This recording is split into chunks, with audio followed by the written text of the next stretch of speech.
T-Man 978 Show Review. Hello everyone, T-Man 978 reviewing Fanstoys FT-15 Willis, who you can clearly see is supposed to be Transformers Masterpiece Autobot Hound. Here's a look at his packaging. Same minimal standard that Fanstoys use, except it's covered in camouflage. If you want to see this bio up close, here you go. It's an interesting read. Pause. Inside the packaging, he comes with this nice bio card, which is out of credit card material. I believe it has the bio on the back and the tech specs. And yes, it is kind of dark.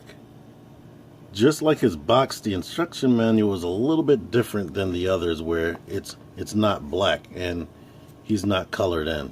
But the pictures on the inside, they are fully colored. This figure is outstanding, and if you told me that Hasbro and Takara produced it, I would believe you until I actually pick it up and feel that he has die cast and he's way heavier and feels better than a Hasbro produced Masterpiece toy. If anybody knows why they call this guy Willis, can you please tell me, because I kind of understand the other third-party names, but I don't understand Willis.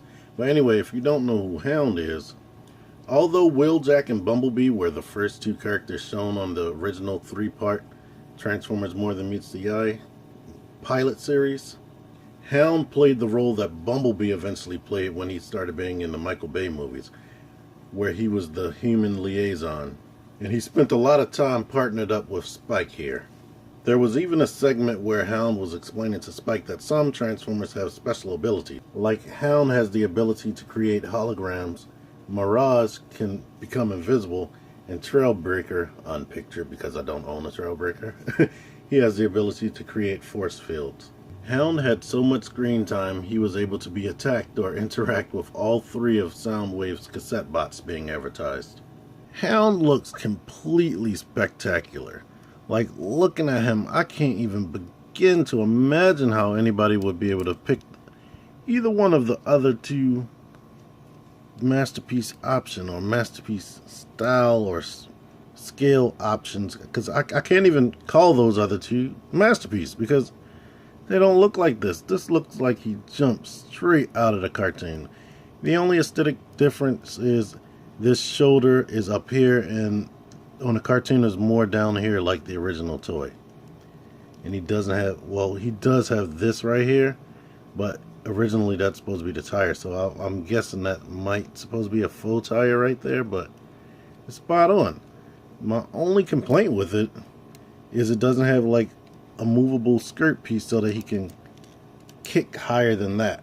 And when I say skirt piece, I definitely mean one that lifts up here, one that lifts up here, not the whole entire front.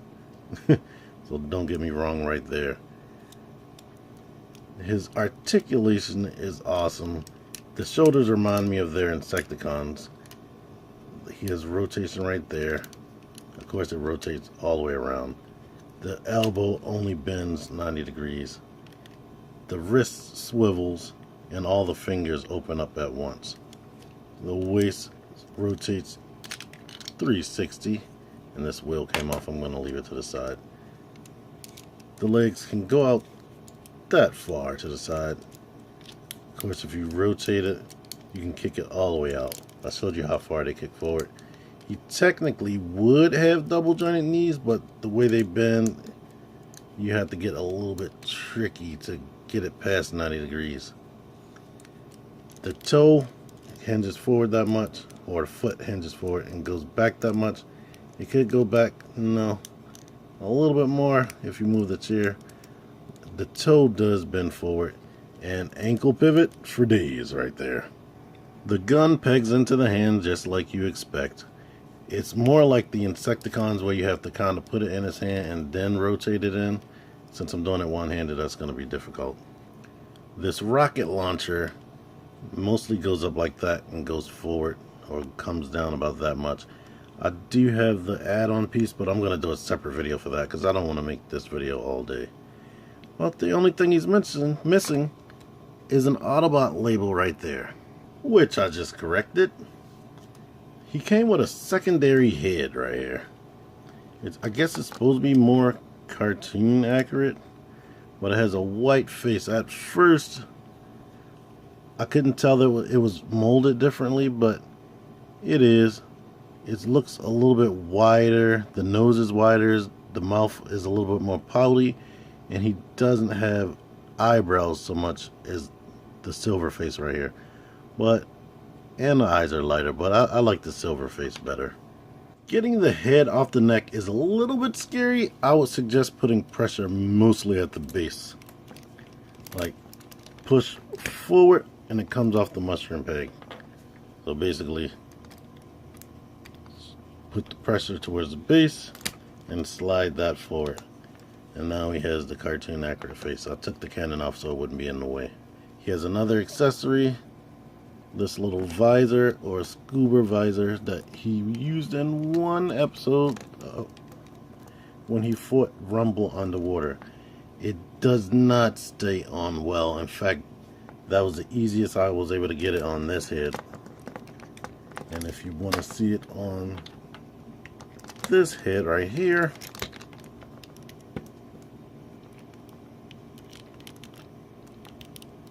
here you go right there. And there's a gap at the top. So they could have designed that better some type of way. But I guess they wanted it to look really, really cartoon accurate. His helmet, I mean. And they didn't want to put like clip points. He comes with these stickers that are optional. There you go, get a look at them. Just like that tire I had on his back, you could put this like water canister or a gas tank on his back. Right there if you want. But I did have this tire which even has paint right there, silver paint. They didn't need to do that, but they did it. You could put it there like this. I believe he looked like this in the cartoon, or maybe it was a tire that was uncovered. One QC issue that I've encountered is this little panel right there. That's the back of the Jeep. It likes to come off while you're moving it around. I had to work it out right there, but sometimes it'll just pop off. So I may end up gluing it there. I don't think it needs to do anything. Since you're not going to see this again in vehicle mode, I wanted to take a closer look at his hand blaster or his hologram emitter or whatever they want to call it. But there you go with that. Transformation, it has a few difficult steps. So easiest part is taking these off. Yes, they went G1 and you can't incorporate the weapons into the transformation. After you do that, you want to shove these down. That one seems to be easier to push down than this side, which scares me because I don't want to rip off the mirror. So, did that off camera, of course. Unhinge this part right here in the front. Let them flop down. This bar will slide out of place. Everything on the accordions itself. Now, the tough part, you're supposed to push here. Push here. Push here and then lift up right there. That was the easiest I was able to do that. Under here, go ahead and put the arms out like this.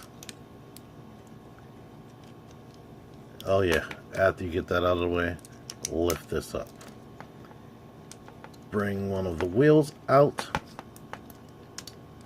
and then the other. Leave them to about there. And now this right here, this piece right here needs to be like it was in robot mode. If it's not that way, you're gonna have a difficult time in flipping this in like this. Push the hand in, I didn't mention that. Flip that in, spin the shoulder around so that it's like that. Do the same thing over here as you're getting it in. Oh wait, see, that back was in the way again.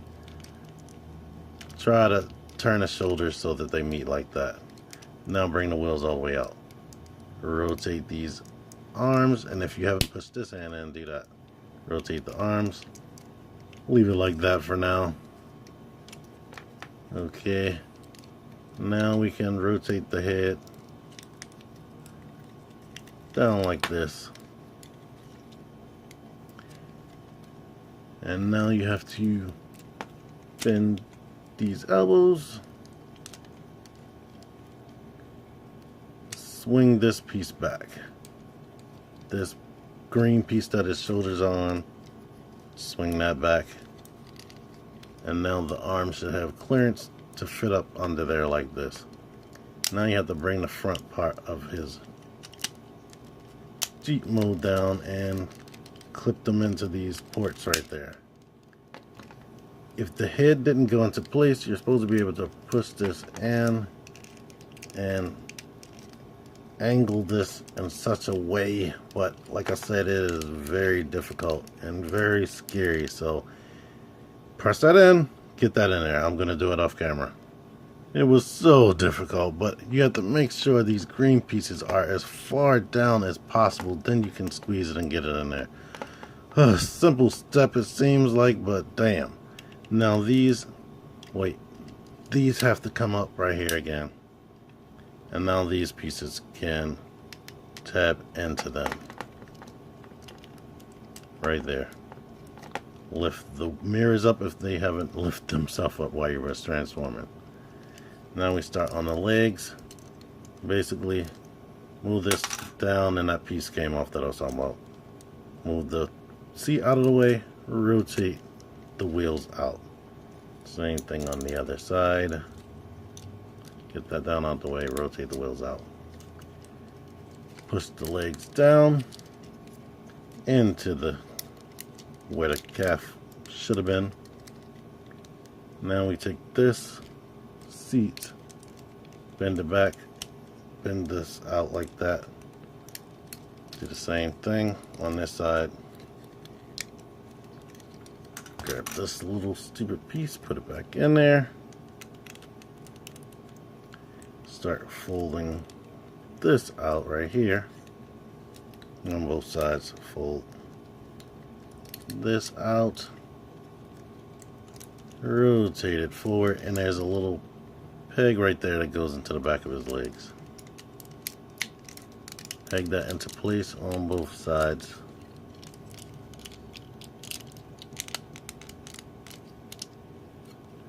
Now start bringing this down. Work the sole of the foot to the back. Go ahead and peg, well, before you can peg this stuff together, there's a little hitch. I don't know why they put this in there. Start shoving these little pieces together. Like that. Holy goodness. Now that you got this together, you're going to have to push this down. Make sure you lift this up or it's going to drive you crazy. Shove this up here, and that thing that looks like a stick shift pegs in between those two bars right there. So, boom, that comes together like that. Now you need to put this over the, or in between this little bar right there. Sheesh, which is easier said than done. Get in there. It should be easier. Take these. I don't know whether they're like armrests or whatever. You could leave it there if you wanted to, but push them back basically. Adjust the seats how you see fit. And now he is in his vehicle mode. Oh boy. This is a masterpiece of an alt mode. It is awesome. The weight and the rubber tires makes it roll so smooth. Looks like this from the side. Looks like this underneath. This from the back. And you have a few options. Like, look at that gas tank. I just really love all these details. But you have a few options in this mode because he has a ton of accessories compatible with the vehicle mode. See those two holes right there? It's super parts formery. Like, this is a stick shift. It has two pegs down there. You could put that in there.